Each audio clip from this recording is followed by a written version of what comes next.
Bueno, empezó la grabación. Buenas tardes con todos. Vamos a dar inicio a la audiencia de continuación de juicio oral en el expediente 4-2005, caso denominado Sobres Bomba. El día de hoy, 24 de junio del año 2024, se inició la audiencia antes indicada. Ya con el informe de secretaría, se pregunta a los abogados, Ministerio Público, si hay observaciones al acta de sesión anterior. Levante la mano y realice.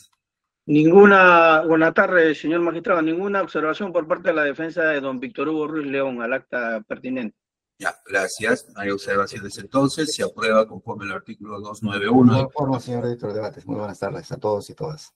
Ya, bien. Se aprueba entonces el acta conforme al artículo 291 del Código de Procedimientos Penales. Despacho pendiente.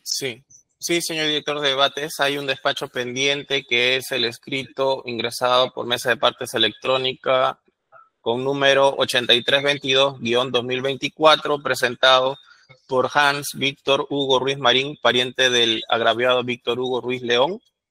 Ya. ¿Qué abogado ha presentado? Sí, el doctor Alberto Altaras. Ya, Alberto Altaraz, doctor. Alberto Altaraz Marín. Doctor Altaraz, oralice por favor su pedido. Sí, señor magistrado, con su venia. El escrito presentado es en razón, señor magistrado, a la lectura de la declaración previa de la señora Gloria Marín Aliaga, al amparo del artículo 253 del Código de Procedimientos Penales, en el cual se sostiene o está explícitamente establecido que deberán ser leídas y sometidas a debate las declaraciones de los testigos que no asistan a la audiencia y sobre cuya concurrencia no insiste el tribunal, las que considere necesarias o las solicitadas por el fiscal, el defensor o la parte civil. Esto guarda coherencia, señor magistrado, este artículo, con el recurso de nulidad 3044-2004 Lima, de la Sala Penal Transitoria, en la cual consigna en la parte final de dicha ejecutoria que es precedente obligatorio, el fundamento 5. Y el fundamento 5 de esta ejecutoria que yo acabo de mencionar, casualmente, establece la lectura de la declaración previa de los testigos.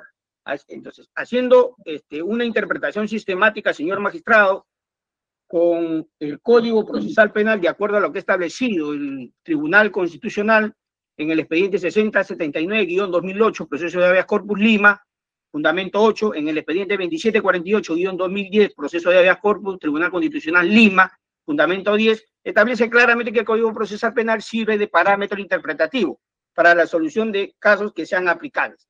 En ese sentido, recurro al artículo 383.1.d, en el cual establece claramente que las actas conteniendo la declaración de testigos pueden ser leídas, siempre y cuando estén dentro de la causal del inciso anterior, que es el C, o no hubiese podido concurrir al juicio por fallecimiento, enfermedad, etc. En este caso, la señora Gloria Marín Aliaga se encuentra fallecida desde el 2016, cosa que en el escrito se ha adjuntado el acta de defunción por parte de la RENIEC. Toda vez que, y para terminar, con la idea que tiene datos objetivos que pueden servir de relevancia para el tribunal a efectos de que pueda esclarecer los hechos en materia de juicio oral en contra de los acusados. Muchas gracias, doctor. Ya, gracias. Traslado. Señor representante del Ministerio Público. Muchas gracias, señor director de debates.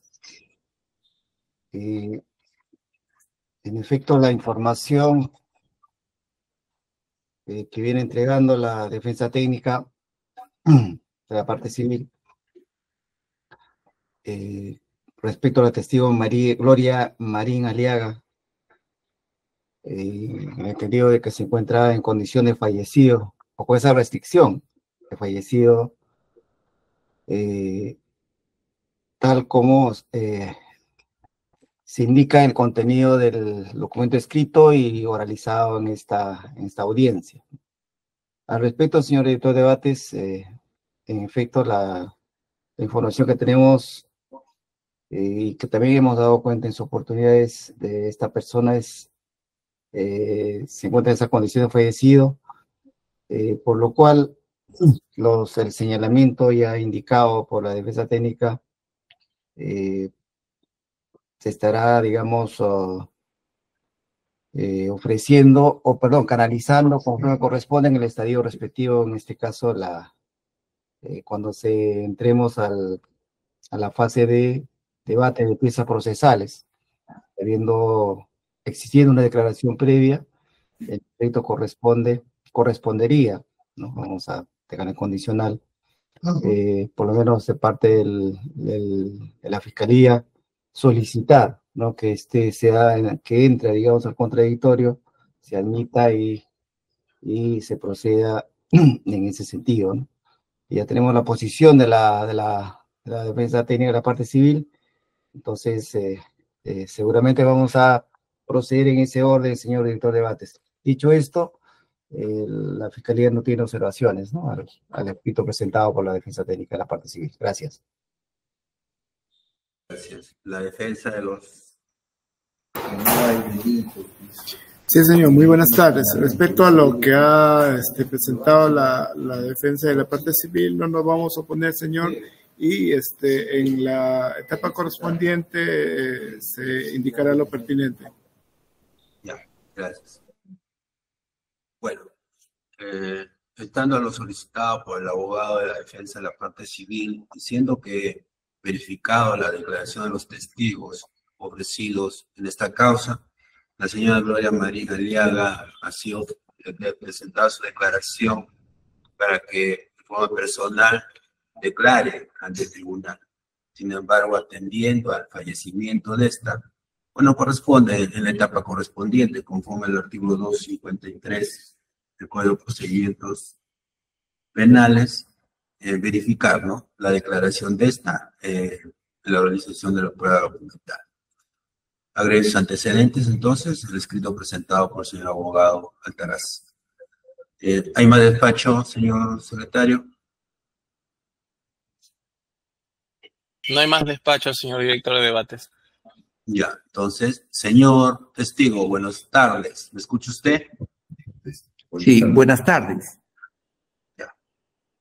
Nombres completos, por favor, y número de documento nacional de identidad para fines de registro. Ya. Antonio Armando Chacón Flores. DNI 053-72-071. ¿Dónde domicila usted actualmente, señor Chacón? San Borjas. Quirón Víctor Vélez Moro, 246-248. Ya. ¿A qué se dedica usted? ¿Cuál es su actividad, grado de instrucción? Hasta este mes de junio, el 13 de junio que cumplí 70 años, estaba en el cargo de fiscal supremo de la justicia militar policial.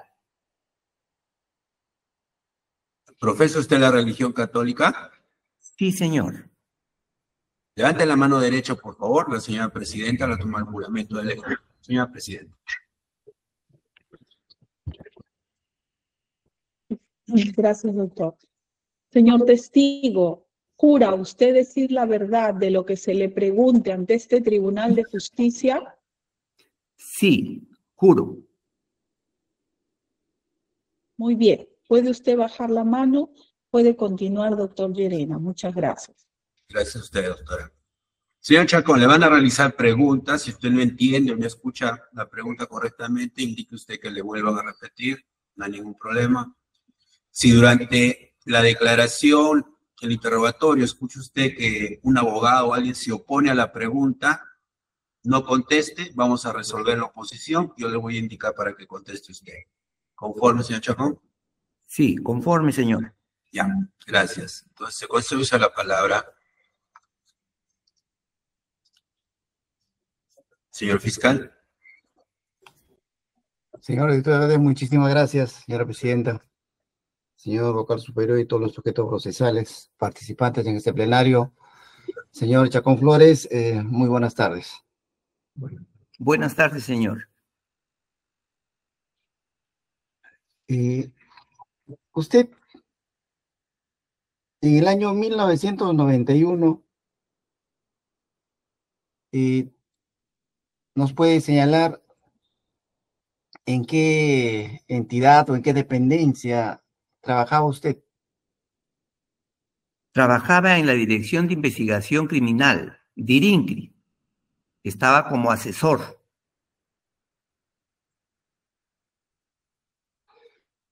¿Cuál era su grado en ese entonces? ¿Recuerda usted? No recuerdo por el tiempo transcurrido, pero de repente he sido mayor.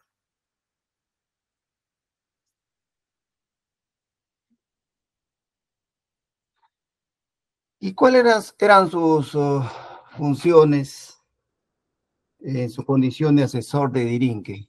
¿Nos podría ilustrar, por favor? Sí, mi función era dictaminar, opinar en todo respecto a las normas, nada más. A normas. Siempre me venían documentos, oficios, y me decían, señor, ¿me puede absolver esta consulta? Y yo absolvía las consultas.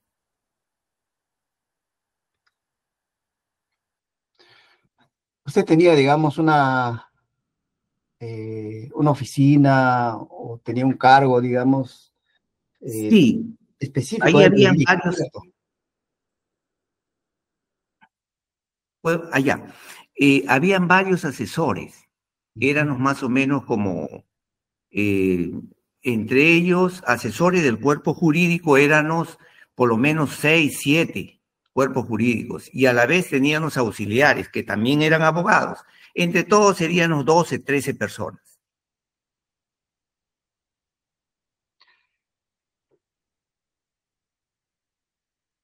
Entonces, y el jefe, digamos, del área de la asesoría jurídica, ¿quién era? El que habla. Usted. Yo era jefe ahí, como mayor, era mayor o comandante, pero era jefe. Correcto. Muchas gracias, señor Chacón, por esa precisión.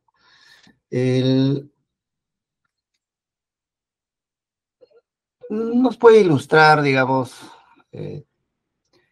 cuál era digamos, la normativa o, digamos, el conjunto, digamos, de disposiciones legales con lo cuales ustedes trabajaban en esa, digamos, como asesores de Dirinque en el año 1991 y los años subsiguientes?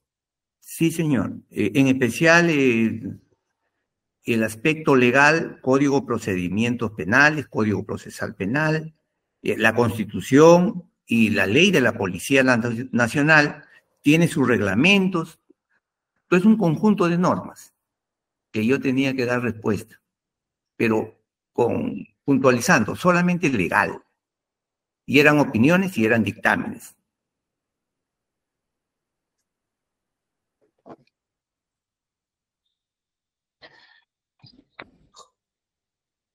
En vía de precisión también, ya nos ha señalado el año 91, estaba trabajando como jefe de la asesoría jurídica de Dirinque. ¿Este cargo hasta cuándo lo desempeñó? Bueno, he estado en ese cargo, más o menos he estado unos 10 años, pero dentro de los 10 años siempre hay cursos de mayor, por un año me iba, también hay curso de coronel, yo a mí estuve ahí de coronel, también estuve por un año en cursos en el INAEP, son cursos de coroneles, y me iba por un año, y volvía al año siguiente, a veces a los 2 años, pero volvía. Correcto. Correcto. En cuanto se refiere, digamos, a la documentación, al acervo documentario de Dirinque, digamos, ¿cuál era el tratamiento legal que se tenía, digamos, en el tiempo que usted desempeñaba, digamos, el cargo de asesoría en Dirinque? Asesor jurídico en Dirinque. Sí, asesor jurídico. Respecto a los documentos, puede ser partes o atestados, esos documentos, el que tenía facultades solamente era el fiscal, más no la policía, para cualquier cosa, porque ellos conducían prácticamente la investigación policial. La policía recibía partes y tenían que dar cuenta al fiscal al momento. Ya ese documento lo tenía que tener, eso ya el dueño era el fiscal. Y el, digamos, en cuanto se refiere a los dictámenes, informes que tenían, que elaboraban, digamos,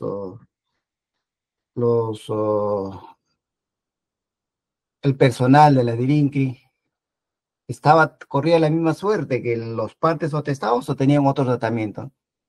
No, depende, porque por ejemplo, le hago mención de que, por ejemplo, existen documentos administrativos como las sanciones o algunos partes, porque el policía realiza todos los días parte, dando cuenta si hubo novedades o no hubo novedades.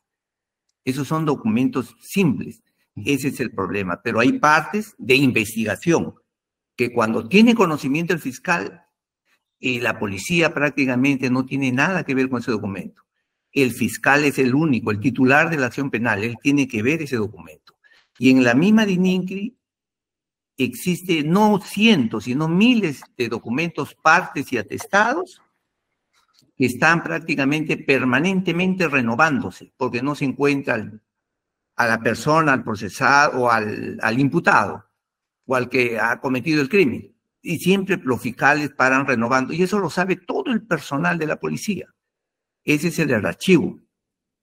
Ahí paran renovando esos documentos. Esos son documentos prácticamente importantes, trascendentes, que nadie lo puede tocar, solamente con autorización del fiscal.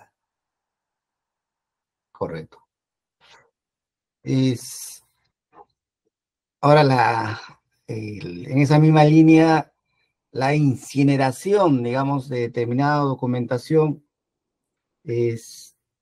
pasaba por cierto procedimiento que tenían ustedes a nivel de la DIRINCRI, ¿cierto? Sí, señor. ¿Nos podría, digamos, narrar, ilustrar cuál es el procedimiento que utilizaba en ese entonces? Todo acá se aplica la ley, la norma. Nosotros en la policía hay un reglamento, el reglamento de documentación policial. Para incinerar, ahí lo dice claramente, hay un protocolo. Para que incineren hay una comisión encargada. Existe un presidente, un vocal, un secretario, un fiscal. Ahí tienen que estar ellos y tienen que ver qué documento administrativo van a incinerar. Eso es para documento administrativo siempre. Por ejemplo, pueden ser sanciones. Sancionan con un día, con 2 días, porque llegó tarde. Eso se podría ver, ¿no? Pero respecto a parte de atestados, están prohibidos. Nadie puede incinerar esos documentos. Correcto. El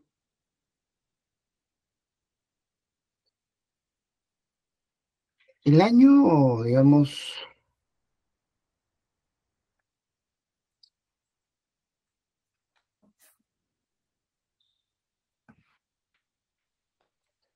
¿recuerda usted en el año 2001,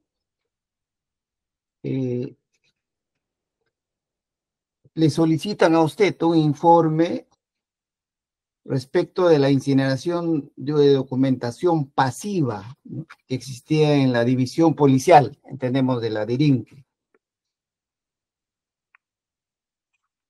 Y con motivo de esa, digamos, de ese requerimiento, usted emite un dictamen. Sí, señor. ¿Recuerda usted? No recuerdo por el tiempo transcurrido, porque ahí se hallan cientos de documentos. Sin embargo, si algún dictamen me lo han pedido, por escrito le he contestado, con este mismo criterio que ya le dije. Para incinerar hay un protocolo y hay una norma. Yo simplemente le aplico la ley. Le digo, señor, ¿usted quiere incinerar?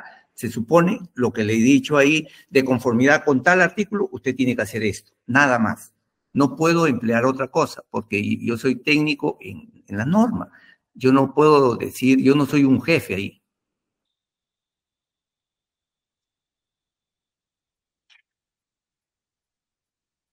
En autos, obra el dictamen número 58-01/OAJ-DIRINCRI-PNP. Es un documento que data del 2 de febrero del año 2001. Este dictamen le resulta, digamos, le resulta familiar, Algo me trae en recuerdo, señor. Por el tiempo transcurrido, como no lo veo tan claro, pero sí, considero que sí. Algo porque veo de que en realidad me han enviado un dictamen de la Fiscalía y he comenzado a recordar que sí. Algo recuerdo de ese documento. Y ahí le digo bien claro, señor, le digo bien claro, de conformidad con el artículo 37 de documentación policial, que tiene que formarse, ahí dice que tiene que formarse la comisión para incinerar y todo lo demás. Así. Y a su vez todavía le hago mención, en el mismo documento le hago mención que cuidado, que no se puede incinerar partes ni atestados, porque son documentos delicados. Tendrían que pedirlo al Ministerio Público, la autorización. En el mismo dictamen por escrito, eso le he puesto.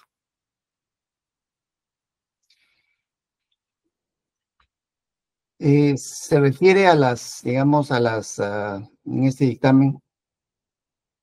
El 58-01. Sí, señor, ahí lo digo. Es el único dictamen que he sacado. Exacto. No hay, sí. Cuando se refiere a la documentación, dice incineración de documentación pasiva, obrante ¿no? Este término de documentación pasiva también comprende, digamos, atestados o partes policiales que están, digamos, que comprendían del año 74 al año 93. Señor, yo creo que no. Eso no se le puede llamar documentación pasiva. Menos pueden pedir incineración.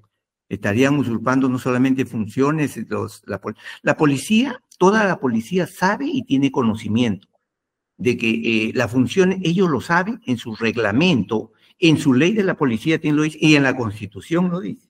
El que conduce la investigación es el fiscal. Ellos no se pueden meter en eso. No pueden incinerar por incinerar. Y ellos lo conocen, porque la propia Constitución y su ley también lo dice. La policía garantiza el cumplimiento de la ley. Aparte de ello, también el policía tiene una carta funcional y ahí dice, bien claro, que no pueden incinerar, ellos son solamente archivadores. El jefe de ahí es archivador, nada más tiene que ver documentos. El que incinera es una comisión. La comisión son 3 personas. Y le ha aplicado la ley, señor. Haga usted esto, el 37. Primera vez en mi vida me habían pedido eso. Y por eso que traigo a colación ahorita, digo, primera vez, ya más, no sé con qué intención me habían enviado eso, y ellos lo saben. Aparte que él no es el oficial jefe del archivo, yo creo que era comandante o coronel.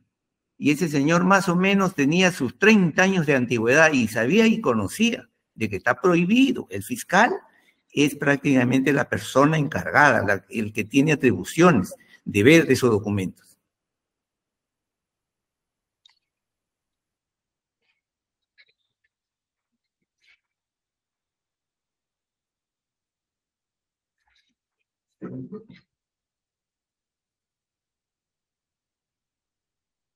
En mérito o en base a lo que nos viene informando señor Chacón,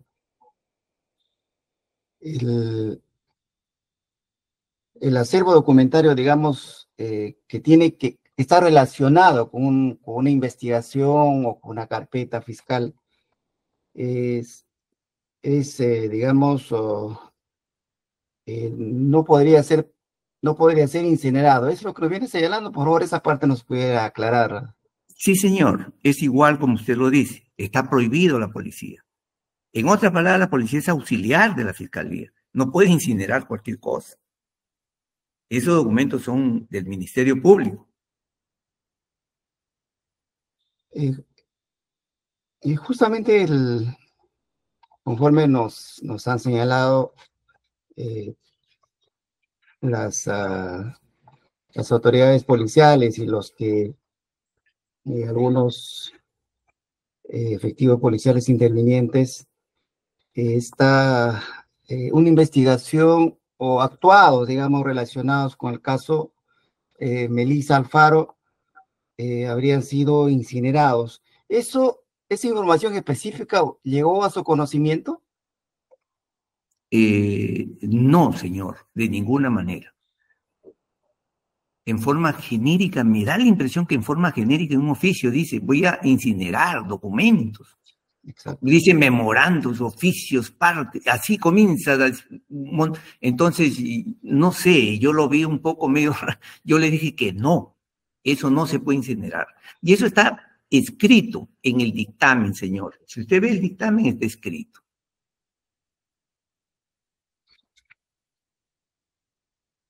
¿Tiene conocimiento, señor Antonio Chacón, después de cuánto tiempo de lo que usted emitió ese dictamen se procedió o se efectivizó la incineración de estos documentos en materia de consulta? Desconozco, señor, porque los dictámenes que se hacían en esa asesoría no eran 2 ni 10. Diarios se hacían por lo menos 50 dictámenes. Diarios salían 50 dictámenes, de todos, no solamente eso, sino cosas delicadas. La Dirección de Investigación Criminal solamente ve cosas delicadas, no ve por una simple, ¿qué le digo?, una simple lesión, o por ejemplo, por una estafa de $2, $3,000. No, ahí ven cosas de mayor cuantía y también de delitos bien delicados y graves, porque es una unidad especializada. Al haberse procedido a la incineración de algunos actuados relacionados o que corresponde a una investigación penal, ¿habría, digamos, alguna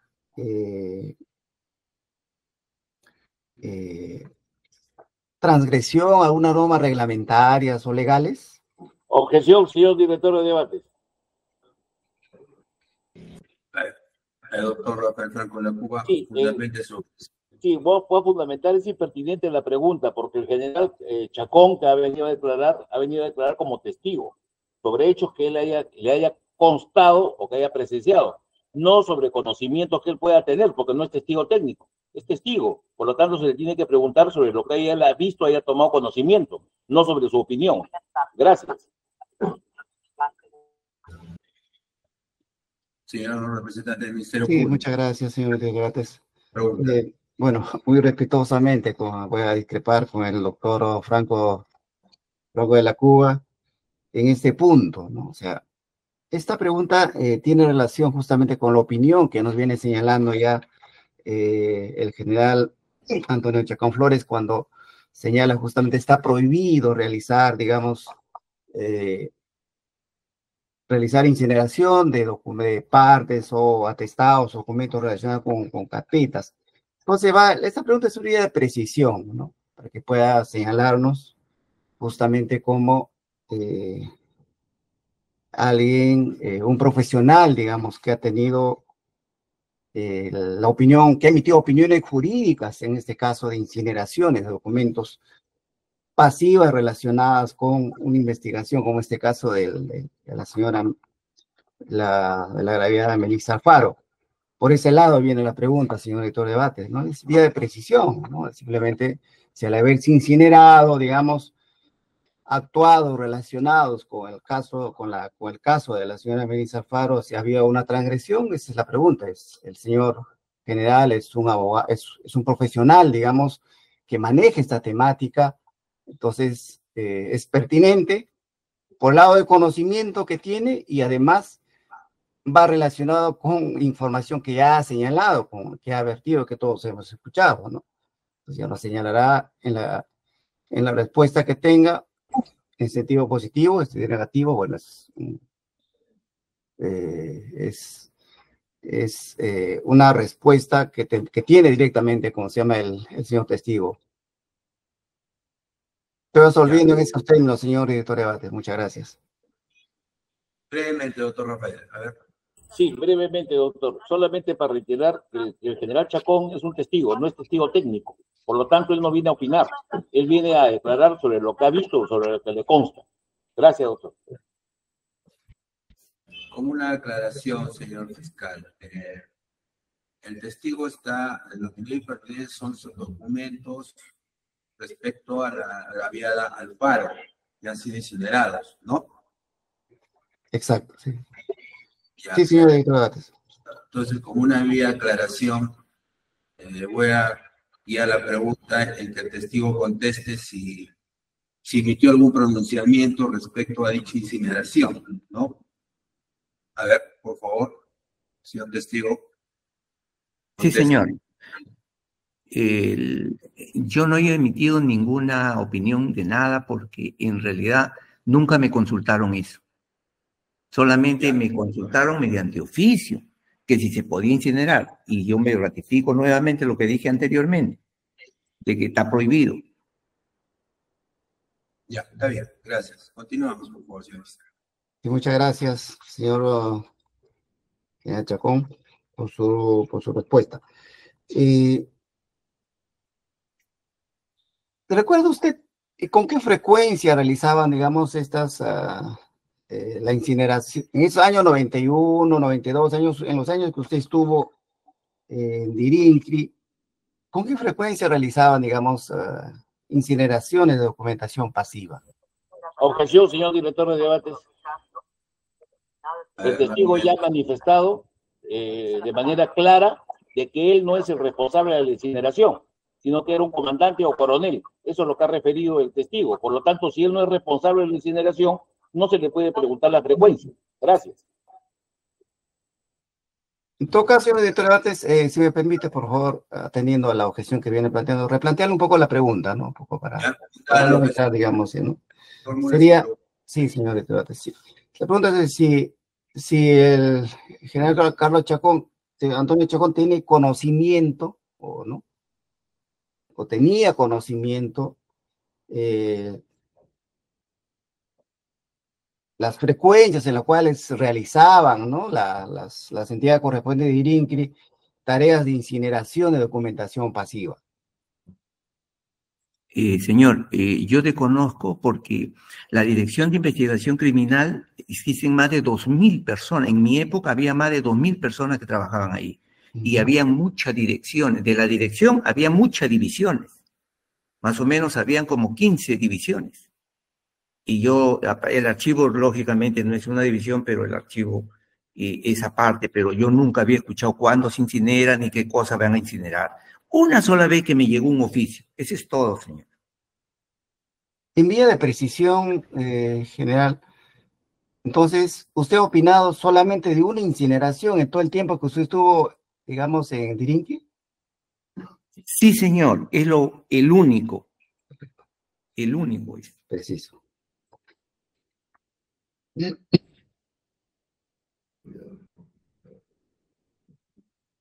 Usted, en el año 1991 y los años subsiguientes, tuvo conocimiento, ¿no?, que Dirincre venía llevando investigaciones, o que Dirincre en algún momento había intervenido, digamos, en los actos de investigación urgente, en el caso relacionado con el asesinato de la señora Melissa Alfaro. Señor, como le vuelvo a repetir, en realidad somos más de 2.000 personas que trabajamos ahí y existen divisiones y todo proceso de investigación son reservados. Nadie puede ingresar, ni yo puedo revisar un expediente. Siendo ahí asesor no podía revisar expedientes. Me hacían consultas así por escrito nada más. No era otra cosa. Todo era reservado. Nadie podía saber. Una división con otra división tampoco se podía tener conocimiento. Eran diferentes. ¿No? Se respetaba ahí. Correcto. Con esa respuesta, la pregunta es formulada por la Fiscalía. La Fiscalía, señor director de debates, concluye agradeciendo al general Chacón Flores por su respuesta, por contestar la pregunta de la Fiscalía. Gracias. Ya, gracias. Continuamos entonces. En la parte civil va a realizar preguntas al señor testigo.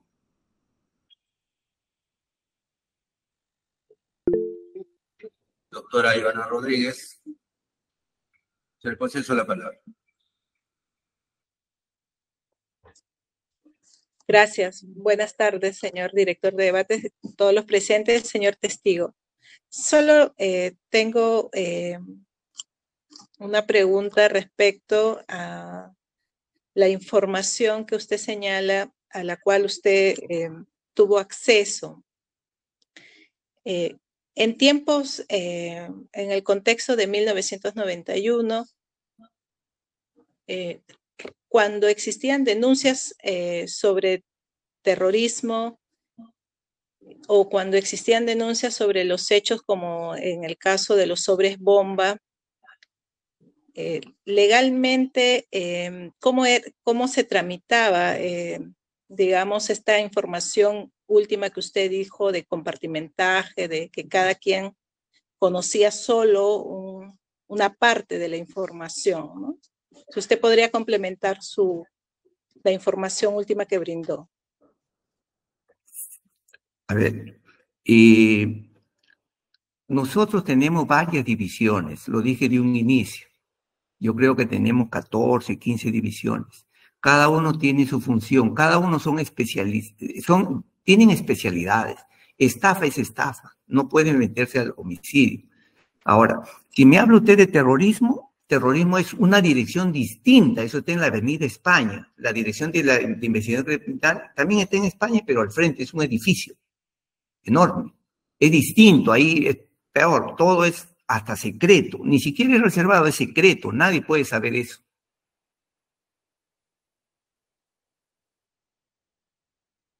Sí, son todas las preguntas, señor director de debate. Ya, gracias. Abogados de la defensa, ¿van a realizar preguntas al señor testigo? No voy a realizar preguntas, señor. Disculpe. Ya, doctor Arturo Isurraga. Doctor Rafael. Doctor Llerena, no voy a hacer preguntas al testigo, pero sí quiero dejar constancia, para efectos del audio y video, de que mi patrocinado se encuentra a mi costado en esta audiencia. Sí, se ha verificado. Está bien. Ya, doctor, gracias. Gracias, doctor. El señor procurador del Ministerio de Defensa, preguntas al señor testigo. Señor director de debate, buenas tardes con todos. No voy a formular preguntas al testigo, señor director de debate. Ya, gracias. Señor testigo Carlos Chacón Flores. Antonio. Ya, por mi parte, como director de debates, no voy a realizar ninguna pregunta. Por parte de la señora presidenta, doctor Otto Vera Pinto, preguntas al testigo. Ninguna, doctor Llerena. Gracias, señor presidente. Bueno, señor Chacón, entonces, muchas gracias por asistir. Su participación como testigo ha concluido en esta audiencia. Buenas tardes, puede usted retirarse. Gracias, señor. Hasta luego. Gracias. Secretaría, por favor, 5 minutos de receso para el testigo que debe presentarse en la sede para declarar personalmente. Sí. ¿Ya? Gracias. Un receso de 5 minutos. Sí, señor director de debates, ya se encuentra el señor testigo Miguel Alegre Salazar. Se encuentra presente, se puede ver a través de la cámara. Ya, gracias. Bueno, señor testigo, buenas tardes, ¿me escuchan?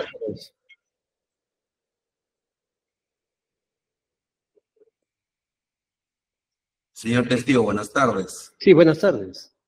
Ya. Nombres completos y número de documento nacional de identidad para fines de registro. Miguel Ángel Alegre Salazar, DNI 076-010-24. Domicilio. Girón Toribio, Seminario 1120, Urbanización San Juan de Miraflores. Y Distrito de San Juan de Miraflores.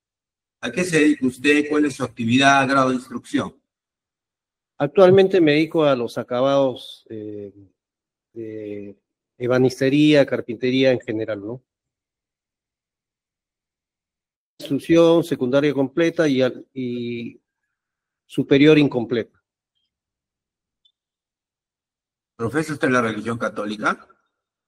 Fui Fui bautizado, fui cumpliendo con todas las costumbres de mis padres, pero no me siento católico.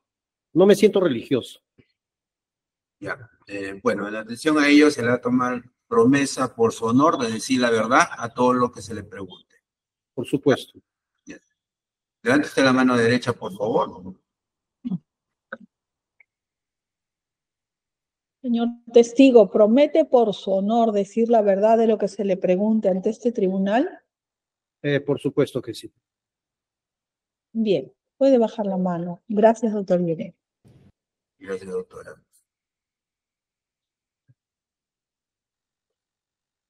Señor testigo, le van a realizar preguntas. Si usted no escucha o no entiende la pregunta, indique usted que le vuelvan a repetir.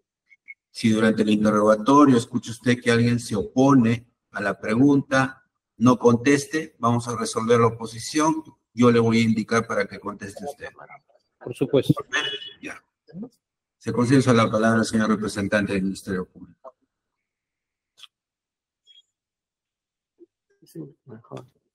Muchas gracias, señor director de debates. Muy buenas tardes, señor Miguel Ángel Alegre Salazar, por acudir a esta convocatoria. Quisiera, bueno, en este caso, empezar preguntándole si usted conocía a Ruth Melisa Alfaro Méndez.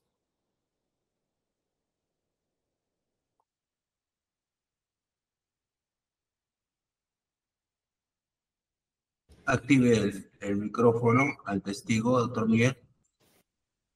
Ya. ¿Está bien? Sí, ahora sí. Conteste, por favor. Sí, desde el año 89 hasta el año 91 en su fallecimiento o su asesinato. Correcto. ¿Conoce a la persona de Víctor Hugo Ruiz León? No.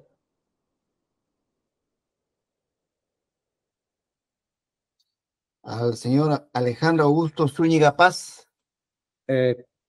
Augusto Zúñiga, el abogado. Sí, efectivamente. Sí, era abogado de derechos humanos en la oficina de Comiset, con quien frecuentaba bastante debido a casos que se investigaban, ¿no? Vinculados a derechos humanos. ¿Conoció al señor Ricardo Letz Colmenares? Por supuesto. Era diputado, pero lo conocí desde muy joven, porque era un personaje político público, ¿no? Correcto. Usted nos ha señalado que conoció a la señorita Ruth Melisa Alfaro Méndez. ¿Dónde lo conoció y bajo qué circunstancias? Ella fue al periódico, al semanario donde yo trabajaba en el año 89, ¿no? Éramos prácticamente un equipo de jóvenes dedicados a las labores periodísticas.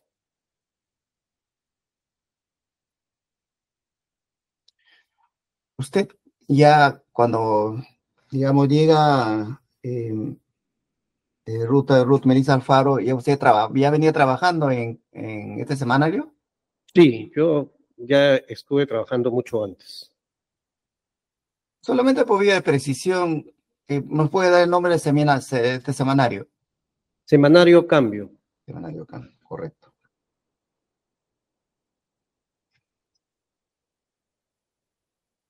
Usted nos ha señalado de que hasta el momento que, ¿no? que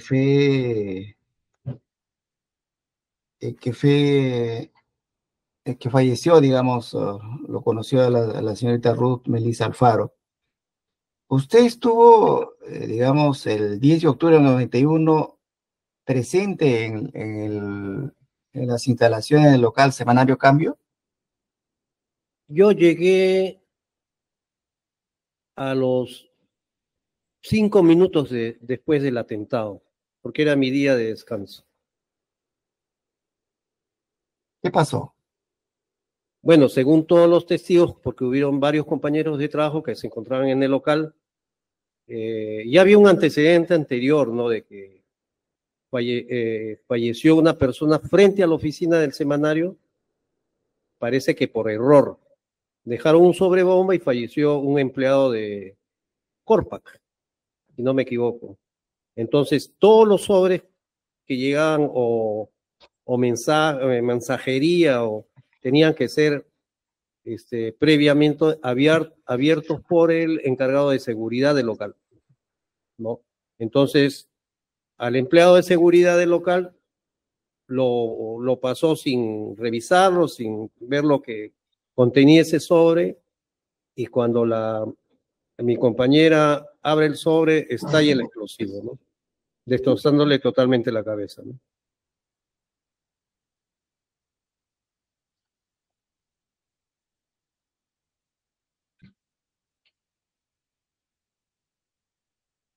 ¿Y quiénes estuvieron presentes específicamente cuando ocurrió en ese momento digamos, la explosión del sobre que usted nos señala? Hubieron varias personas, ¿no? Uno de ellos ya falleció, que era el testigo más importante, que era el señor que se dedicaba a la seguridad del local, ¿no?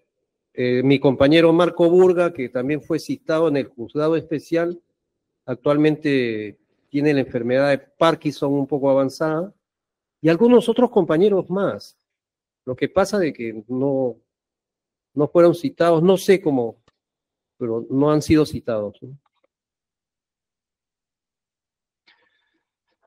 De lo que usted pudo observar, apreciar, en circunstancias que usted llega, digamos, a este lugar donde se produjo el atentado, ¿qué es lo que usted vio en un primer momento? Bueno, el cuadro típico de atentados, como yo había viajado tanto a zonas de emergencia, cubriendo mis labores periodísticas, era el típico caso de porque ya había visto ya a mi vecino del frente, ¿no? O sea, tirado en el piso, con un enorme charco de sangre, estaba boca abajo, por eso no se le veía el rostro, ¿no? Y muchos objetos de lo que era la oficina de redacción se encontraban destrozados por todos sitios, ¿no? Producto de la explosión, de la onda explosiva, ¿no? Vinieron personal de UDEX, vinieron efectivos de criminalística en ese tiempo, ¿no? A hacer las pericias de los hechos.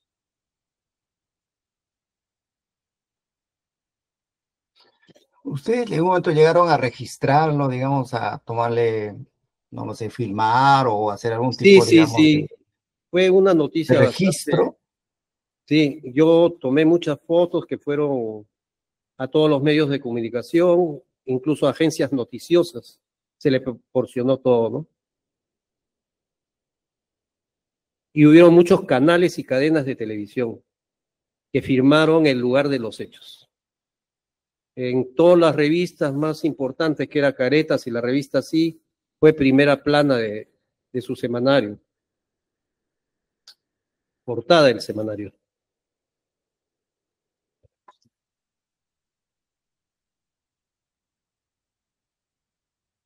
En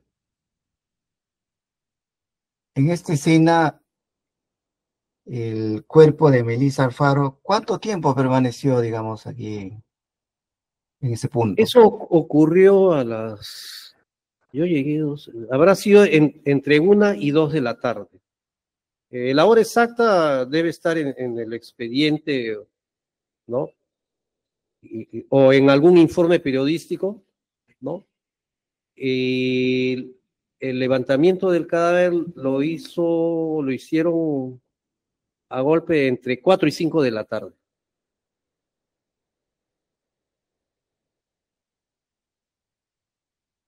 Creo que fue el juez de turno. No sé de qué jurisdicción, pero fue un juez de turno.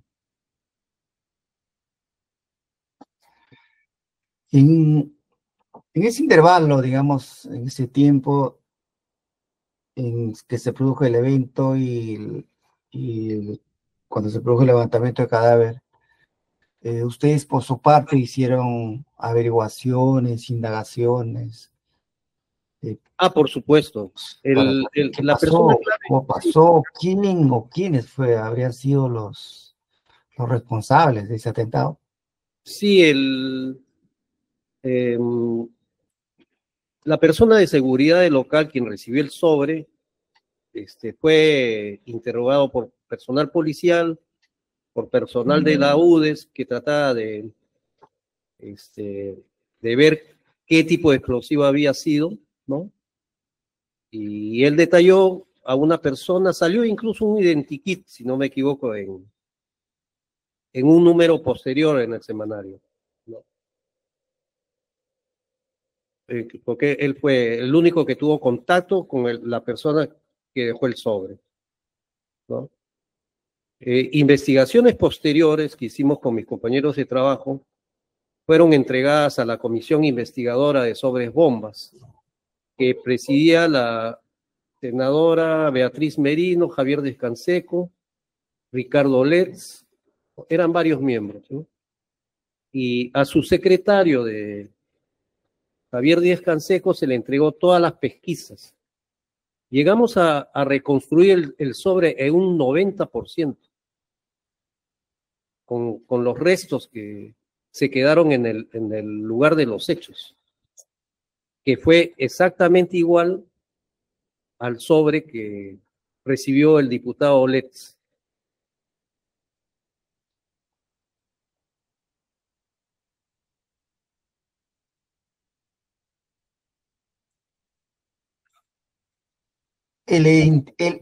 Sí, continúe, por favor, continúe. Sí, y en el autogolpe de Fujimori desaparecieron todas las pruebas. Fueron allanadas las oficinas. Entonces, ¿no? Pero consta en algunos medios de comunicación las fotografías que se hicieron al sobre, ¿no? Era una fundación alemana para el desarrollo internacional que venía en varios idiomas. Creo que en el expediente, en el juzgado especial, está la foto de ese sobre.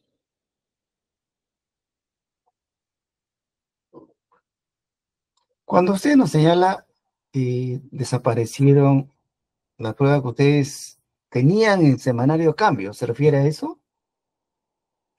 No, las pruebas desaparecen por el golpe, porque todas las oficinas de todos los diputados y senadores son allanadas, ¿no? Correcto, o sea, se refiere al el allanamiento que se produjo a las oficinas de los parlamentarios que producen la desaparición de esta documentación. Sí, ¿cierto? de todas las pruebas, que en realidad eran pruebas, ¿no? ¿Cómo cuáles? ¿A qué, por favor, podría ilustrarnos de acuerdo a lo que usted eran los considera, digamos, era sí, importante? era prueba porque era todas las partes del sobre, que contenía 2 ejemplares de la revista Military Review, que es de producción norteamericana, ¿no? Incluso se tenía hasta los números de ejemplares, ¿no? Eran retacitos de papelitos que logramos a reconstruirlo, ¿no? Casi su totalidad.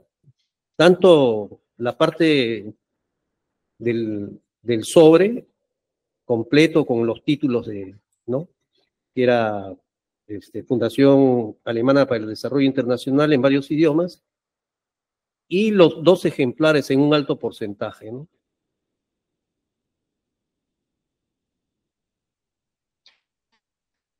Digamos, en la pesquisa, en las averiguaciones que llevó a cabo la policía, la autoridad policial,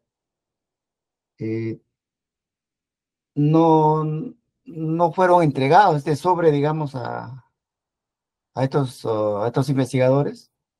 Nunca regresaron. Ellos fueron el día de los hechos y, si no me equivoco, un general o no, no recuerdo qué rango, pero era un alto oficial, era Rivera o Rivero, ¿no? Que era de criminalística. Y nunca regresaron.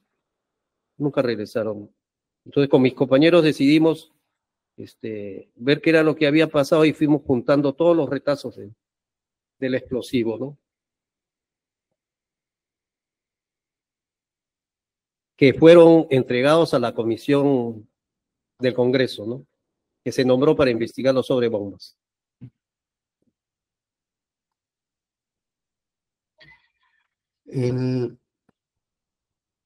Nos señaló de un identikit que fueron elaborados con el personal de seguridad que había recibido el sobre. Sí. Sobre este punto abonaron algo más, digamos, que le dieran luces para poder determinar o individualizar a la persona que entregó este sobrebomba. Sí, pero era muy difícil acceder a las instituciones policiales y militares, ¿no? Por la situación que vivíamos. Desde mucho antes, desde los años 80, era imposible, ¿no?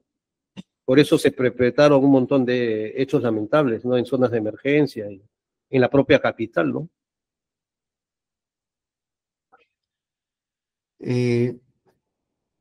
Digamos, a manera de conversaciones que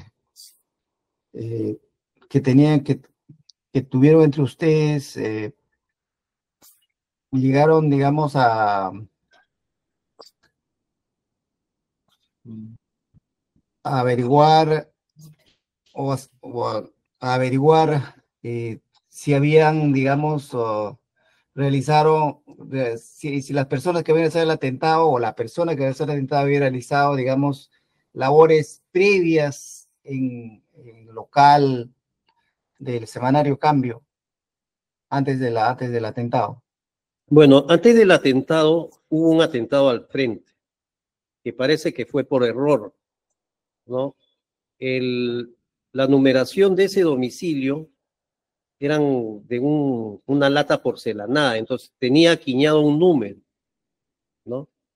Y parece que el personal se equivocó con el número, entregó el sobre y el propietario de ese local lo abrió y le estalló la bomba y lo mató. Eso fue muchos meses antes. Posteriormente vivía el semanario acosado de amenazas, de personal raro que rodeaba las inmediaciones, ¿no? Del local, y un personaje muy conocido, ¿no?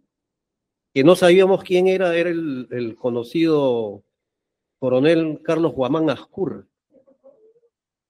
que posteriormente lo identifico a raíz de una foto en Caretas y a raíz de la caída de Fujimori, ¿no? Que se supo quién era.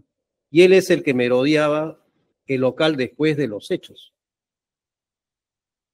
Por muchas veces. Incluso una vez lo tratamos de detener, pero se escabulló, ¿no? Sin saber que era un personal del ejército, un tipo muy peligroso, ¿no?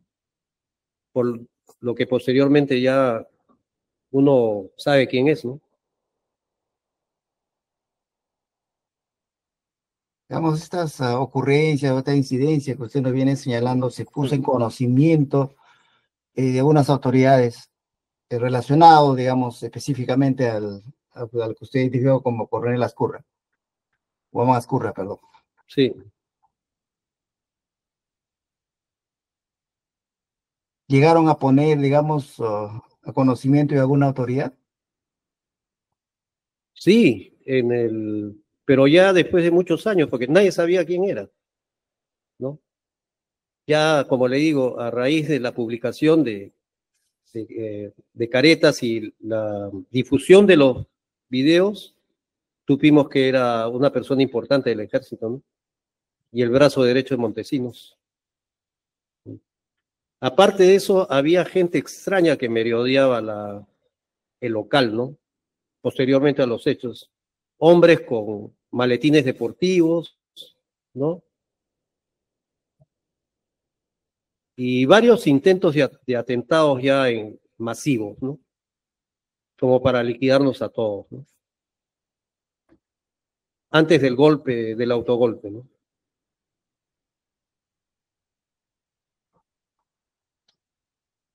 En vía de precisión, señor Miguel Alegre Salazar, nos refiere a un atentado que ocurrió con anterioridad al atentado contra Melissa Alfaro, Ruth Melissa Alfaro. Se refiere, digamos, este atentado a lo ocurrido el 21 de junio de 91 en agravio del señor Víctor Hugo Ruiz León. Sí. Parece que fue un error algo tonto, ¿no? De dejar un sobre en una dirección equivocada. ¿Por qué usted, digamos, hace esa afirmación que hubo un error? ¿En base a qué? Porque en el mismo expediente consta la fotografía del número del domicilio, que es bien confuso. Podrían haberse equivocado por ese numerito. Digamos, los ambientes o los locales son cercanos, son próximos. Exactamente al frente, en la misma avenida Petituars. Nuestra dirección era 2367 y la de ellos era 23, ¿no? 6 y algún número sería par que estaba quiñado. Hay una fotografía que consta en el expediente.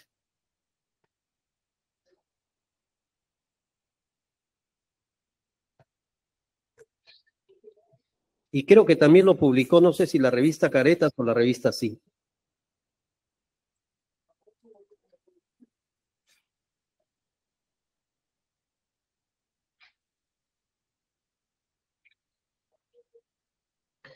La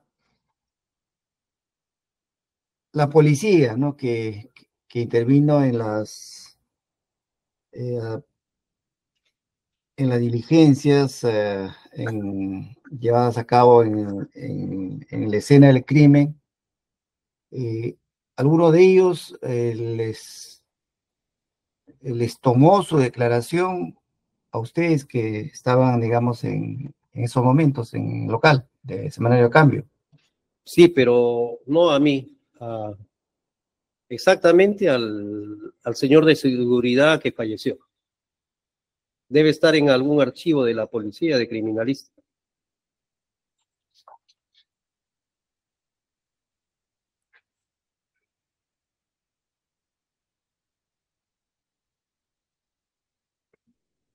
Hubo, digamos, algunas amenazas previas al día del atentado contra Melissa Alfaro, contra la misma agraviada Ruth Melissa Alfaro o otros integrantes o el personal que trabajaba en este semanario. Directamente fue al director del semanario, al señor Carlos Arroyo. Recibía llamadas por teléfono, según él, lamentablemente ya no está aquí en el Perú, no sé si habrá fallecido, que lo llamaban diciendo que la próxima no iban a fallar. A raíz de eso, él sale del país, ¿no? Viaja a calidad de asilado al país de Suecia, ¿no? A poco tiempo del atentado, ¿no? A poco tiempo después del atentado.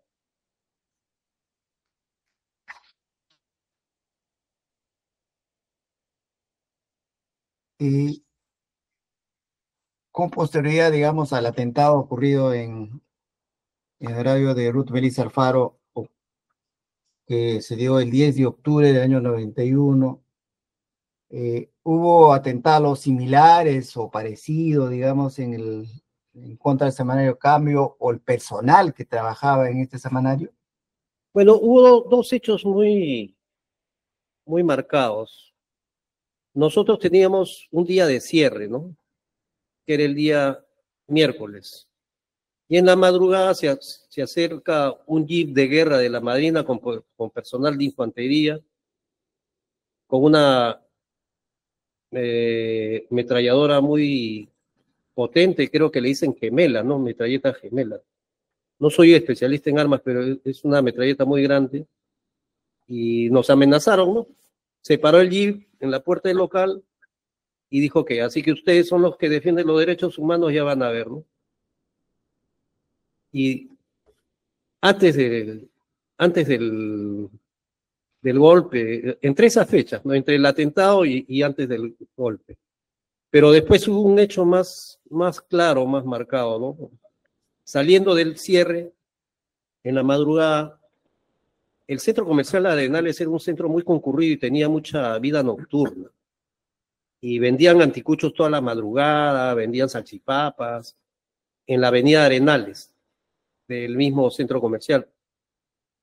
Y íbamos a tomar cada uno nuestra movilidad, nuestros taxis, y en la esquina ahí no recuerdo cómo se llama esta calle, de Arenales, donde queda el Banco de Lima, que ahora es creo que el Scotia, se paró un jeep portatropa de la Marina y bajan 5 infantes de Marina con esa arma muy poderosa que es HK con silenciador incorporado, ¿no?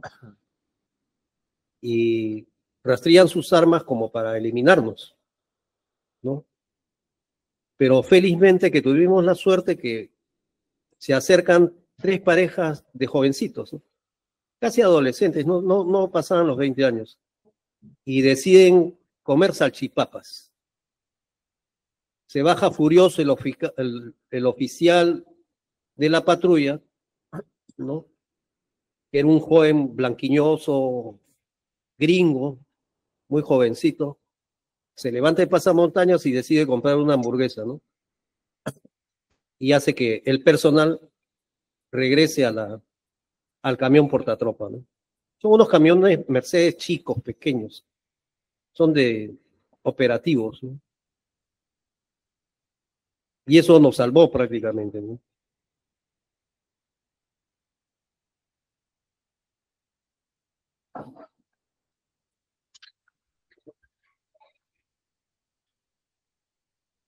Bueno, y así sucesivamente habían llamadas por teléfono, ponían cajas de zapatos al costado de la oficina, que eran una casa antigua que tenía esos pórticos con ventanitas, ¿no? O muritos, ¿no?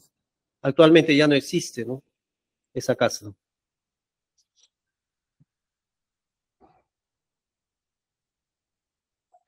En estos, digamos, en este conjunto de incidencias, o varias incidencias que nos viene señalando,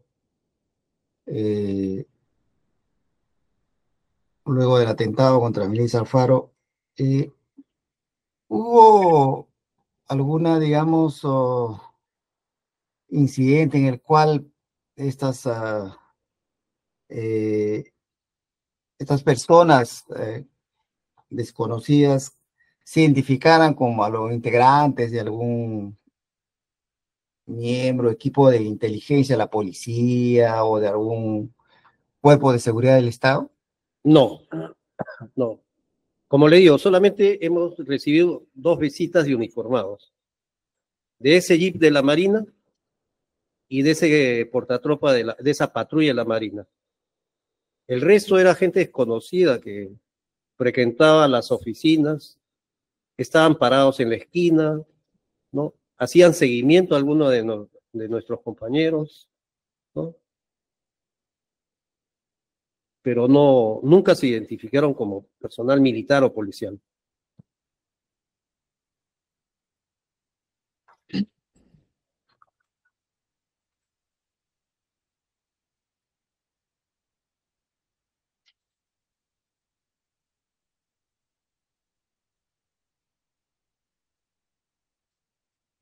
Estas, digamos, estas acciones que nos vienen narrando, además, digamos, de informar de comunicar, como usted nos ha señalado, dieron cuenta, digamos, a algunas entidades de derechos humanos, como a nivel en sede nacional o en sede internacional. Bueno, tuvimos el asesoramiento de APRODE, ¿no? Quien asumió el caso, ¿no? Y presentó las diferentes demandas ante las instancias, ¿no? Correspondientes, ¿no? pero tuvimos mucho más apoyo de la Comisión de Derechos Humanos del Congreso, ¿no? Y también de la Secretaría de Derechos Humanos de la Embajada de Estados Unidos. Incluso mandó un perito a las oficinas. Creo que era un veterano de Vietnam, para ver qué tipo de explosivo podría haber sido el que se había utilizado.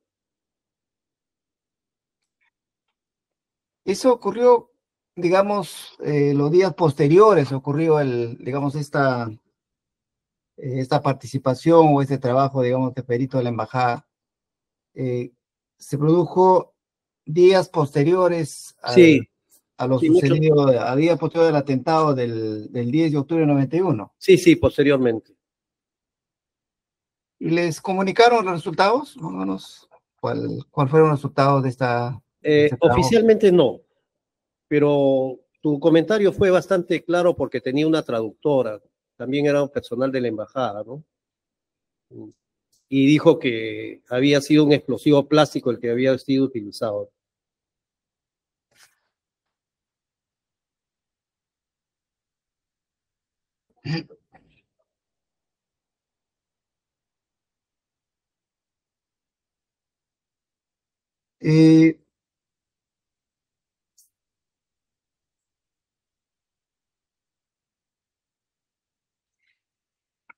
¿Usted ha tenido, digamos,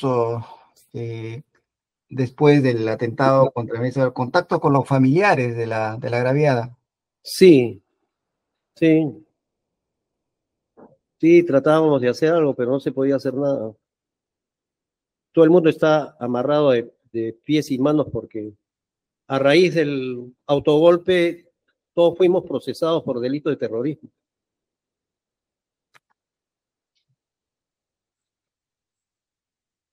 Todo el mundo comenzó a huir del país, incluso el propio César Hildebrand, ¿no? Usted, digamos, luego de ocurrido el atentado, ¿permaneció en el país o también salió, digamos, fuera del país? Como le digo, después del autogolpe, porque todos fuimos procesados. Tuvimos que casi el 60% del personal salir del país, apoyados por instituciones de derechos humanos. Nos han señalado de forma reiterada, ¿no?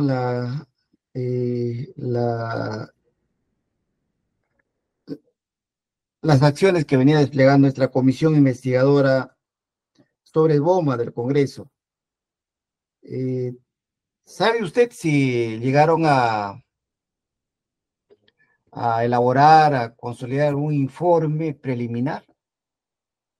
Está en proceso, porque incluso, si no me equivoco, la Marina de Guerra hizo un peritaje a la que asistieron un compañero de trabajo, yo no fui, y algunos miembros de esa comisión de Congreso, detonando explosivos para que se identifique el tipo de explosión, ¿no? Si era similar o no a la que detonó en la oficina.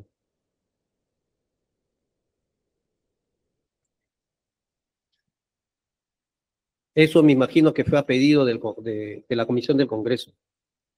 No existe ya archivo, no existe antecedente porque todo fue desaparecido por el autogolpe.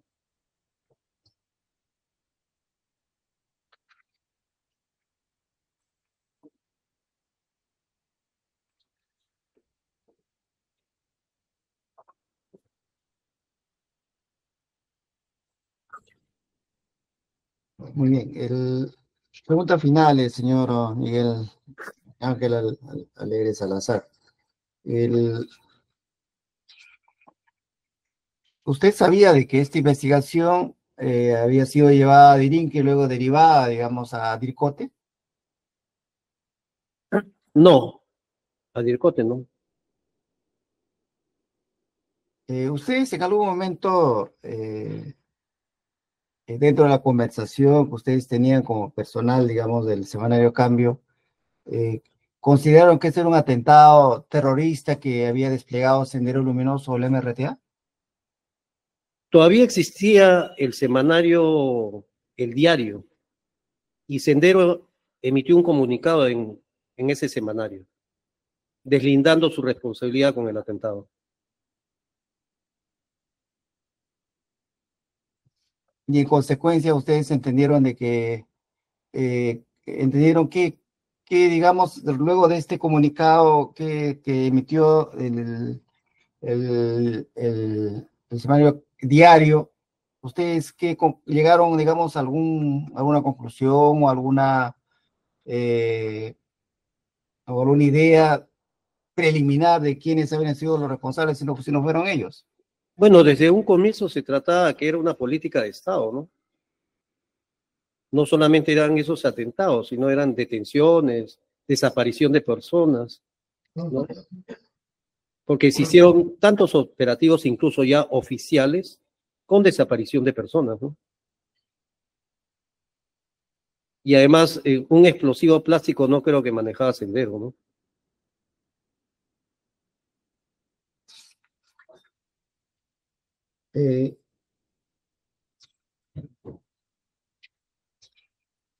También hubo, digamos, otra entidad de derechos humanos, el COMISET. Sí. Ustedes, digamos, coordinaron algunas acciones de defensa o, digamos, o unas investigaciones con esta entidad vinculada a derechos humanos. No, COMISET teníamos una buena relación todos, pero el caso fue asumido por APRODE, ¿no? La denuncia ante diferentes instancias judiciales, ante la propia Comisión Interamericana fue la demanda por parte de APRODE. Claro, le digo esto porque justo un atentado similar ocurrido en el doctor Zúñiga. En el local de esta entidad de COMISET, justamente se produjo un atentado contra el señor Augusto Alejandro Zúñiga Paz. Sí. Trataron, digamos, de juntar ambos casos para poder, digamos, copiar mayor información al respecto. Pensábamos que se trataba de la misma autoría, pero las propias investigaciones que hizo el doctor Zúñiga llegaron a la conclusión que el atentado de él fue una venganza por la condena al personal de la policía, ¿no? Y fue por eso, ¿no? Y creo que ya años después la autoría fue atribuida al coronel Mejía León, ¿no? Fue condenado incluso, ¿no? Por varios hechos. ¿Venganza de quiénes? Por favor, esa parte quisiera que nos pueda ahondar, nos pueda ilustrar más al respecto. No, él llegó a la conclusión que había sido este coronel especializado, ¿no?, en antisubversión, porque en el juicio de Socos, ¿no?, de los hechos de la comunidad de Socos, fueron condenados policías, ¿no?, por asesinar a estas 20 personas, ¿no? Y él fue el abogado de la defensa civil, ¿no?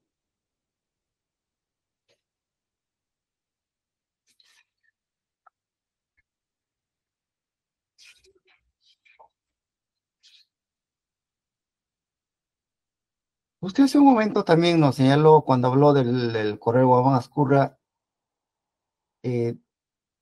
nos habló de Vladimiro Montesinos. Digamos, a raíz de de este señalamiento, ¿no? De haberlo por lo menos visto por las inmediaciones de este semanario al señor Guamán Azcurra, como usted luego lo identifica, ¿buscaron ustedes, me refiero a los que estaban en el seminario Cambio, alguna, digamos, alguna relación en la cual haya participado directa o indirectamente el señor Vladimiro Montesinos Torres en estos hechos? No, porque nadie tenía acceso, ¿no? No sabíamos quién era el coronel, ¿no? Solamente era un personaje con bigotes y lentes oscuros que aparecía cada rato por las oficinas, ¿no? ¿Ingresabas al interior, digamos, del semanario Cambio? No, ¿No se estaban ustedes? presentaba en la esquina de la oficina. O en todo caso, cerca ahí había una panadería italiana donde yo concurría mucho y este tipo se aproximaba a mí y algunos colegas que hay veces íbamos a la panadería, ¿no? Así como un espía, como un agente ¿no? Que yo también lo sentí en zonas de emergencia, ¿no? Pero en zonas de emergencia hacían su trabajo, ¿no? En cambio, ahí no había nada que hacer en una panadería, ¿no? Y él estaba atrás de nosotros, ¿no?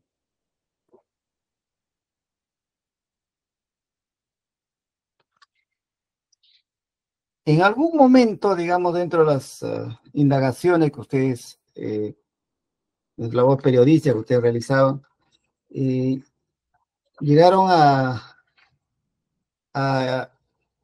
identificar de que había personal del CIE, del ejército, que había, digamos, que habría tenido alguna participación en estos hechos. No se pudo demostrar. Había la presunción, pero no se pudo demostrar, no teníamos información. Fue la comisión del Congreso que más se dedicó a eso, pero no tuvieron acceso a ningún archivo, a ninguna entrevista con personal de las Fuerzas Armadas.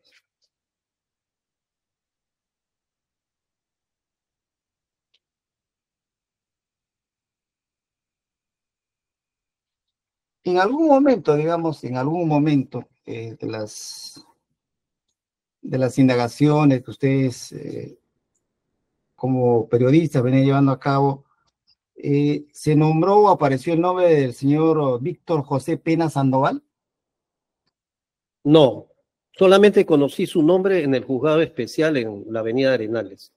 Y la jueza me mostró unas fotografías del personal, de esa persona. Una fotografía en blanco y negro que no me ayudaba a identificar quién era, ¿no?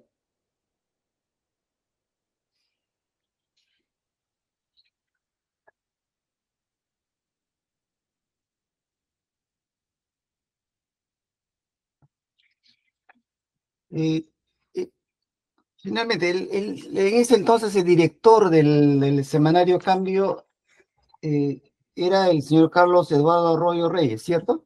Sí.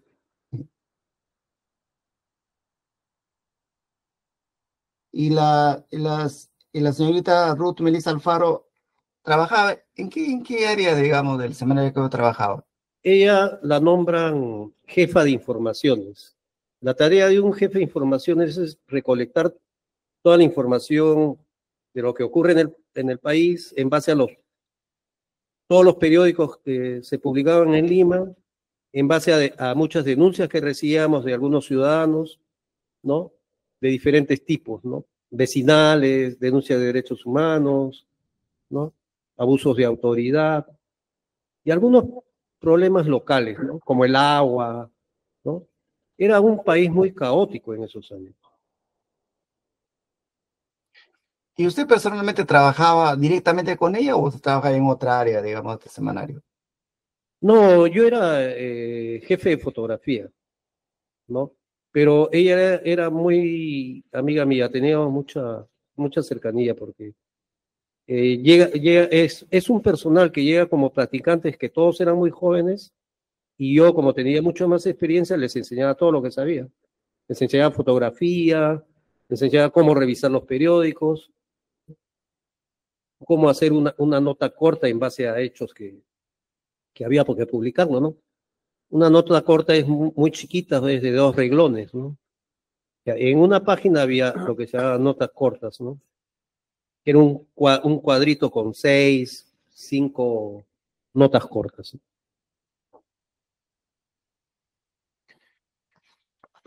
Correcto. Muchas gracias. Señor Miguel Ángel Alegre Salazar, por contestar la pregunta del Ministerio Público. Con esto la Fiscalía concluye, señor director de debates. Muchas gracias. Gracias, doctor. La parte civil. Abogados de la parte civil, ¿no realiza preguntas al testigo? Sí, señor magistrado, unas 3 preguntas, 4 preguntas. Señor testigo, muy buenas tardes. Abogado de la defensa, Víctor Hugo Ruiz León. Usted, ante las preguntas, el representante del Ministerio Público le ha afirmado que sucedió un hecho anteriormente al asesinato de la señorita Melissa Luz Alfaro, al frente del inmueble donde ella trabajaba. ¿Es correcto eso? Sí. Y también le ha dicho, o le ha respondido, entre otras preguntas, de que él, don Víctor Hugo Ruiz León, era empleado de Corpa. ¿Es correcto eso? Sí, eso es lo que nos mencionó su familia. ¿Su familia de quién, señor testigo? Del señor. Tenía 2 hermanas que vivían con él. Ya, de don Víctor Hugo Ruiz León me está hablando. Sí. Correcto. Dígame, también sostuvo que era usted que es por error que le dan muerte a don Víctor Hugo Ruiz León. Posteriormente al atentado que sufrimos nosotros, yo fui con una fotocopia del sobre que pudimos reconstruir. Y a sus hermanas le enseñé. Digo, ¿así era el sobre que trajeron acá a su casa? Sí, me dice, igualito. ¿No? Yeah. Correcto, señor director de debates. Esas son todas mis preguntas. Muchas gracias, señor testigo. Buenas tardes.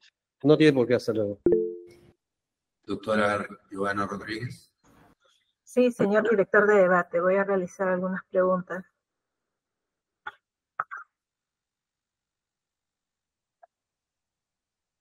Sí, señor testigo, buenas tardes. Sí, buenas. Sí, usted señala que usted era el jefe de fotografía y Melissa Alfaro era la jefa de información.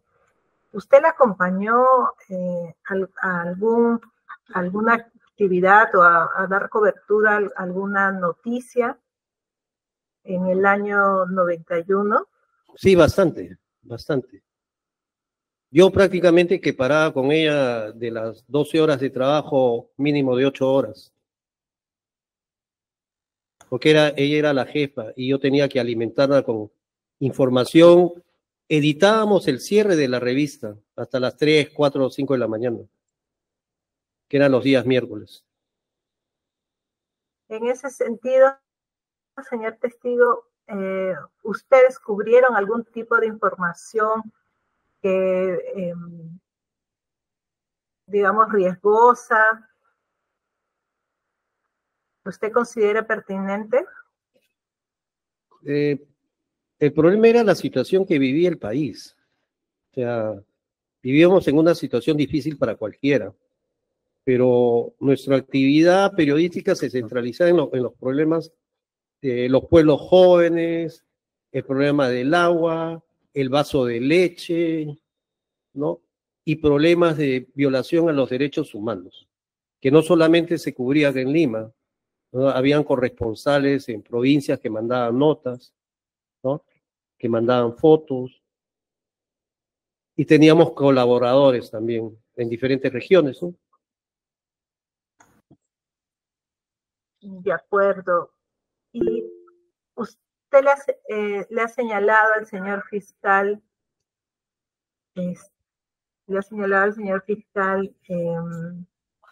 si usted puede precisar si en el caso del sobrebomba que usted señala del atentado que se dio antes del caso de Melissa Alfaro, del señor Ruiz León, si usted podría precisar si sus familiares le señalaron que iba dirigido al semanario Cambio, quizás el sobre, o no llegó a conversar ese punto. A ver, le explico. Nosotros nos encontramos en nuestras oficinas y sentimos una explosión bastante seca. Y incluso era una tiendita donde estaba el señor que había cerrado, que era una licorería, ¿no? Y tenía una reja de barrotes que estaba cerrada, pero tenía otra, no sé si era reja o era portón, que estaba abierta. Entonces, Él recibe, no sé si recibe el sobre o lo dejan por abajo en la puerta, pero él decide abrirlo con la boca. Y ahí es donde detona el explosivo. Ahora, ¿a qué deducción llevo de que fue el mismo sobre? Porque cuando yo reconstruí el sobre con mis compañeros, porque lo reconstruí en un 90%, le tomo una foto y la foto de la carátula del sobre se le enseña a sus hermanas. Y sus hermanas me dicen que ellos recibieron un sobre igualito.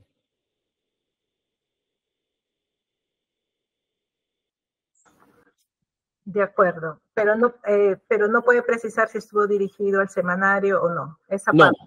porque no sé, como le digo, si lo dejaron por abajo de la puerta, ¿no? Por la dirección, o se lo dieron personalmente a él, pero creo que él no lo recibió personalmente, creo que lo dejaron. De acuerdo. Si usted podría precisar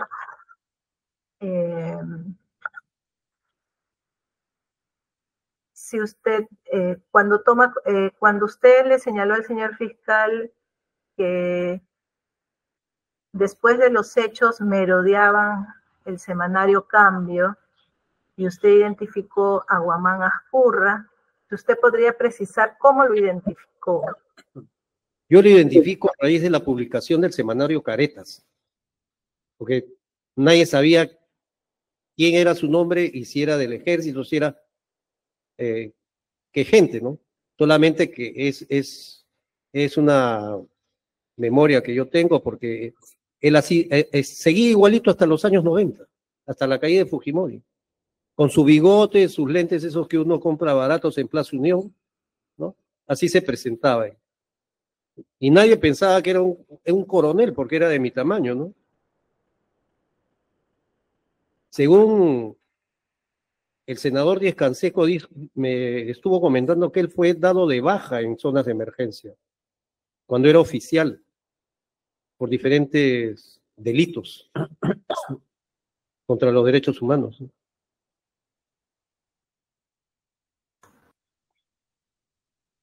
También usted le refirió al señor fiscal, si usted podría precisar que vieron hombres con maletines deportivos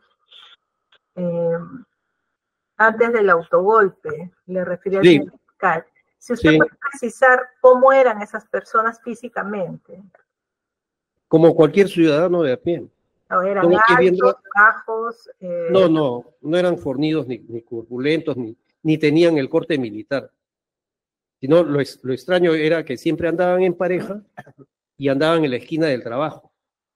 Incluso a un amigo, a mí y a un amigo nos siguieron. Y como yo he vivido muchos años en Lince desde niño, nos metimos al mercado, y en el mercado de Lobatón yo conozco todos los laberintos, ¿no? Eso nos permitió escabullirlos, ¿no? Porque nadie sabía qué podía pasar.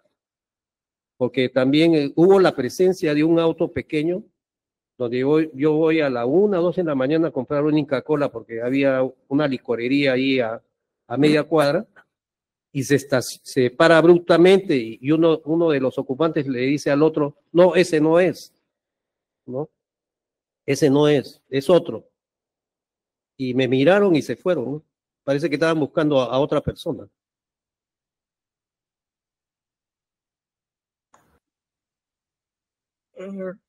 Señor testigo, ¿usted o sus colegas llegaron a denunciar este tipo de seguimiento de los cuales ustedes venían siendo objetos? Nosotros denunciamos todos los hechos desde mucho antes del atentado, ¿no? ¿Por qué? Porque éramos víctimas cada rato, pero lo hacíamos en el Congreso, ante la Comisión tanto de Derechos Humanos como posteriormente la comisión que se forma de investigadores de investigación de los sobrebomba, que preside la senadora Beatriz Merino, Díez Canseco, Ricardo Letts y algunos otros miembros, ¿no?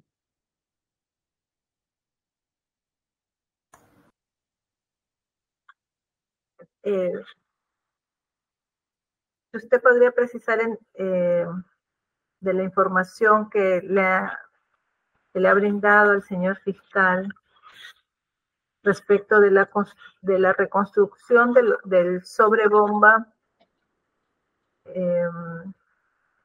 solo se le entregaron al Congreso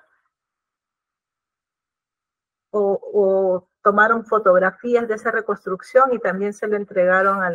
Lo reconstruimos en presencia de su asistente, el senador Descanseco, que era Ricardo Vázquez, que es abogado, ¿no?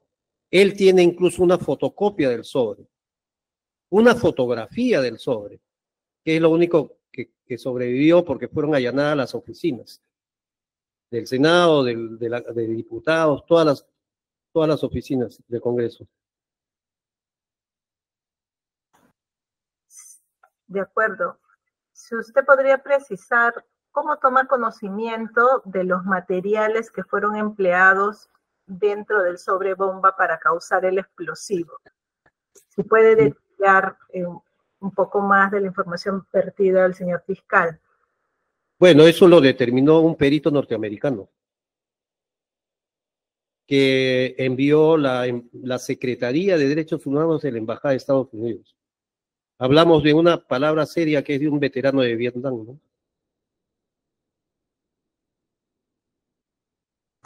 ¿En algún momento usted fue convocado a la embajada? No, el perito fue con su traductora a las oficinas y él vio los daños que había originado el explosivo. Y les mostramos las fotos de Melissa, ¿no?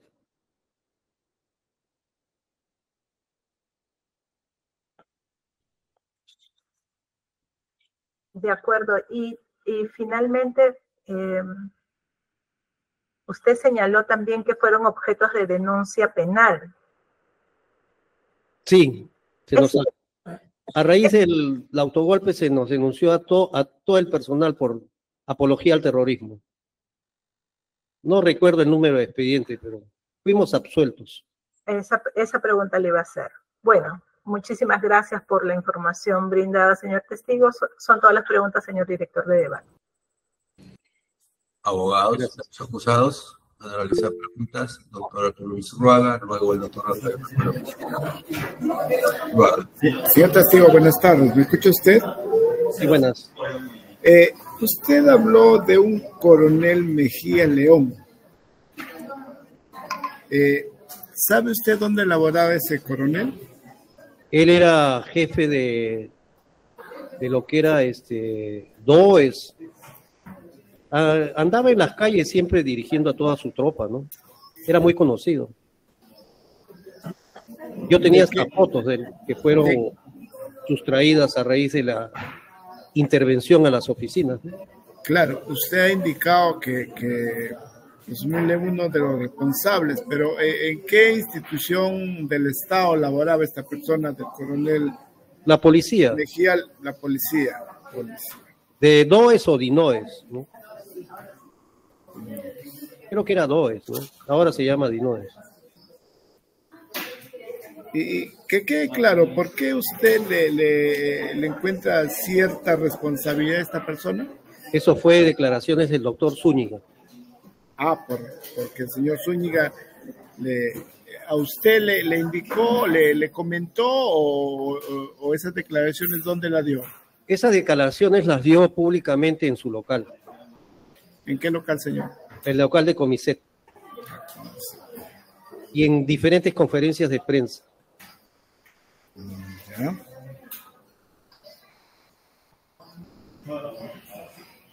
Correcto. Ya. Señor director de debates, la única pregunta. Ya, doctor. Doctor Rafael Grancola Cuba. Sí, gracias, doctor. Señor testigo, buenas tardes. Sí, buenas. Dígame, ¿usted conoce el tipo de explosivos que usaba el grupo terrorista Sendero Luminoso? Lo que publicaban todos los medios. Dinamita, ¿no? Armas ¿no? Depende de la zona, ¿no? Todos somos testigos de lo que hacían acá con sus coches bombas. Y en zonas de emergencia utilizaban todo tipo de armas, ¿no? Dígame, yo le pregunto esto porque usted en algún momento ha dicho que el explosivo era un explosivo plástico y no creo que sea de sendero luminoso. ¿Por qué no cree que sea de sendero luminoso? Porque fue la opinión de un perito norteamericano. El perito dijo así, ¿no es de sendero luminoso? No, el perito no dijo que no era de sendero, sino que poca gente tiene acceso a ese tipo de explosivos que fue determinado por la Marina de Guerra en la demostración que le hicieron a la Comisión Investigadora del Congreso. Ya. Después, dígame, usted ha dicho de que en algún momento personal de la Marina rastreaban sus armas frente a sus oficinas. ¿Cómo sabía usted que era de la Marina? Porque están en un día oficial con uniformes oficiales. Ya, casi ya la última pregunta. Usted ha dicho que ha reconstruido el sobre donde que explosionó en las oficinas, donde ocurrieron los hechos que son materia de este juicio. Sí. ¿Cómo pudo usted reconstruir un sobre que explosionó con explosivo plástico al 90%? Juntando todos los pedacitos, porque nunca hubo el peritaje de la Policía de Criminalística y tampoco de la UDEX, ¿no? Dígame, ¿y después de la explosión la policía no se acercó a las oficinas? No, estuvieron ese día, pero no regresaron. ¿No recogieron evidencia de los hechos a la policía? Absolutamente nada. Ya, gracias, señor director de debate. Eso es todo.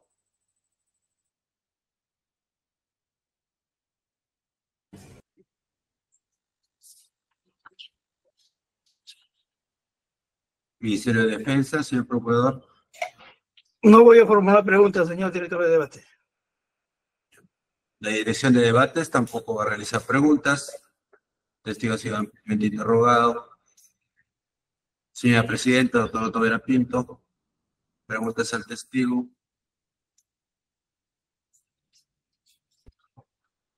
No hay más preguntas. Señor testigo.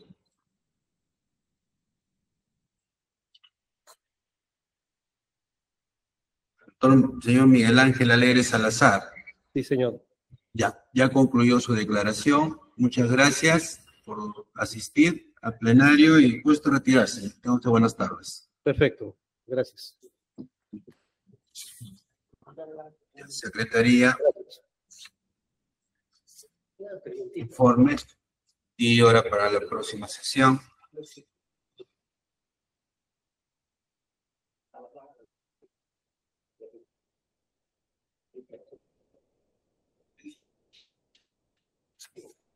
Esperemos unos minutos que coordine. No les tengo miedo. Como 10 veces tratamos de pasar. De igual manera. Ojalá que nunca abran la puerta. Sí, señor director de debates. Ya. Esos son todos los testigos para la fecha. Ya. Informe, por favor, respecto a los testigos que se han notificado y no han asistido. Sí, respecto a la testigo Patricia Benza Morales, hemos tenido el apoyo de la doctora abogada de la parte civil, la doctora Joana Rodríguez. Nos hemos podido comunicar con la señora que vive en Alemania y me dice que ella podría estar un día martes a las 2 de la tarde. Solamente ese día lo tiene libre, por lo que me dijo vía WhatsApp. ¿Ya? Igualmente se comunicó conmigo el señor Walter Moriano y bueno, hoy no pude estar porque también estaba elaborando, pero me dijo que se le reprogramara. En cuanto al señor Fernando Lamillo Osorio, se dejó bajo puerta nuevamente, ya es la segunda vez, la notificación. No se ha contactado todavía con mi persona. Luego el señor Carlos Eduardo Arroyo Reyes, tampoco hemos podido contactarnos con él. Él también vive en el extranjero. Después con la señora Elizabeth Ledesma Rojas, se había quedado en que se iba a brindar un nuevo domicilio para poder notificarla, ya que en el domicilio de Avenida Cuba 568 ya no se encuentra una vivienda, sino están edificando un departamento. Después el señor Edmundo Cruz Vilches, también hemos tenido apoyo de la parte civil de la abogada Joana Rodríguez.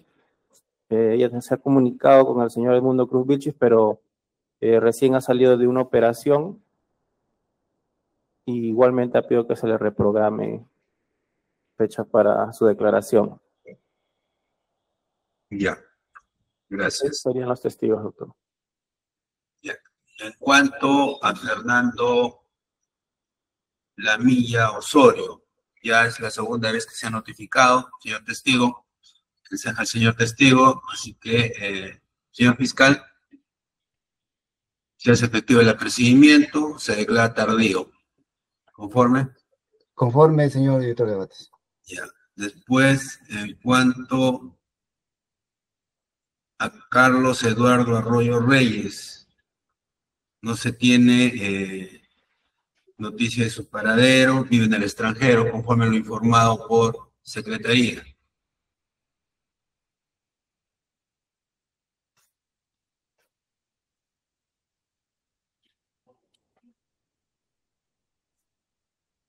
En la anterior sesión también quedamos en que se iba a declarar tardío, ¿sí? Sí, señor director, conforme. Se declara tardío el indicado testigo conforme al artículo 249 del Código de Procedimientos Penales. Luego tenemos a Elizabeth de Lesma Rojas. Tenía que dar información de su domicilio. La parte civil o el Ministerio Público, ¿tiene información del domicilio de la indicada testigo? Doctora Joana Rodríguez. Sí, señor director de debate, desde la parte civil que representamos a la periodista Ruth Melissa Alfaro, estamos indagando sobre la posibilidad de la nueva dirección y nos han quedado en confirmar, así que la próxima semana puedo alcanzar la Secretaría la información que me brinden. Ya, bueno, entonces, estando a lo indicado por la abogada de la parte civil, en la próxima sesión, para proporcionar el domicilio correspondiente y notificar los apercibimientos también de clase tardío. Conforme a doctora Rodríguez, señor fiscal. Conforme, señor director de Conforme, debate. señor director. Ya. Entonces, quedaría el día y hora para la declaración de Patricia Benza Morales y de Walter Moriano Bueno y Edmundo Cruz Vilches, que está en recuperación por un proceso de operación. Día y hora para la próxima sesión. Don Miguel. Sí, señor director de debates, voy a verificar la agenda. Ya, un receso entonces. 3 minutos, brevemente, ¿ya? Señor director de debates, ya he verificado la agenda. La audiencia sería para el día martes 2 de julio a las 2:30 de la tarde. Ya. Entonces, para el martes 2 de julio, 2:30 de la tarde, se dispone a notificar en este momento para que Secretaría ya coordine con Patricia Benza Morales, que se encuentra en Alemania, las coordinaciones del caso para ir el martes en la tarde. Ya notificados, suscite los mismos procedimientos, se oficie por Secretaría al penal correspondiente para la asistencia del señor Vladimiro Montesinos. Cuando la audiencia ha concluido, buenas tardes con todos. Buenas tardes, señor magistrado. Buenas tardes a todos. Buenas tardes. Buenas tardes, gracias.